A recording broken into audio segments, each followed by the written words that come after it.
magluluto tayo ng ginisang kangkong with ground pork. Ito pala yung mga ingredients namin. Kangkong, kamatis, bombay, at saka ahos. Yan na guys.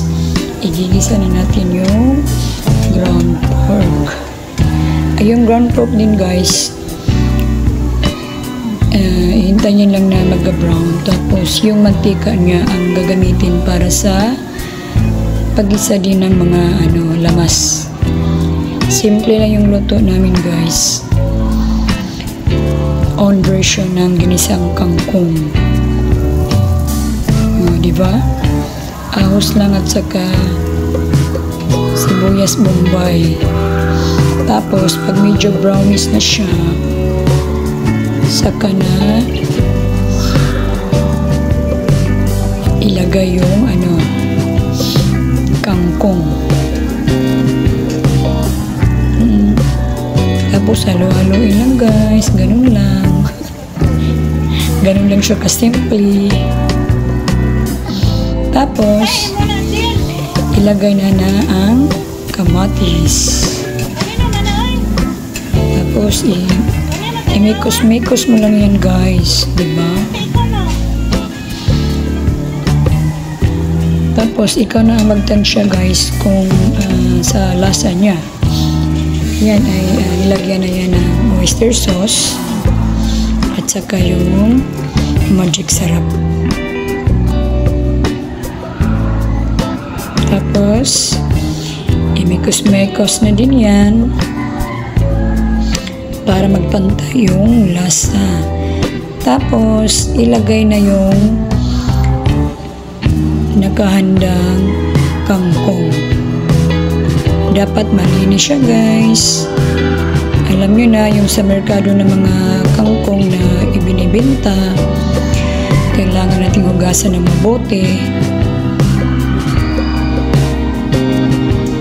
Minsan lang kami magluto ng ganito guys, pero ang sarap. Kasi minsan na-miss ko yung pagkain na may gulay, kasi lagi na lang manok, baboy.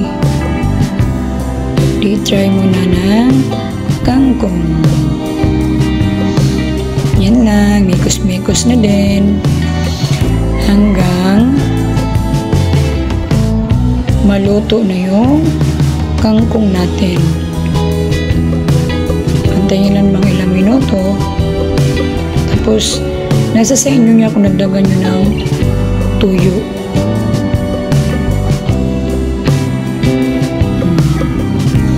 Maghintay lang ng ilang minuto.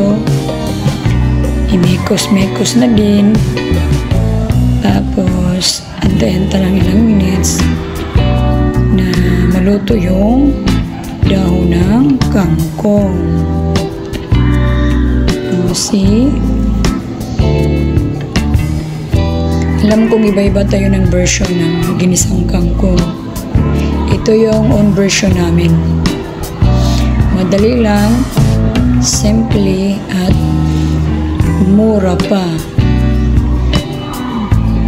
May ulam ka na, di ba? Malapit din siya maluto guys. Sarap!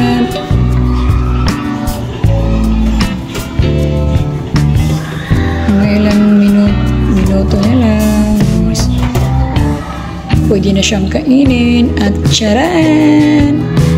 Iluto na guys, pwede na siyang kainin.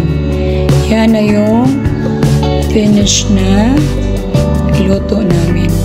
Ang sarap niya, grabe.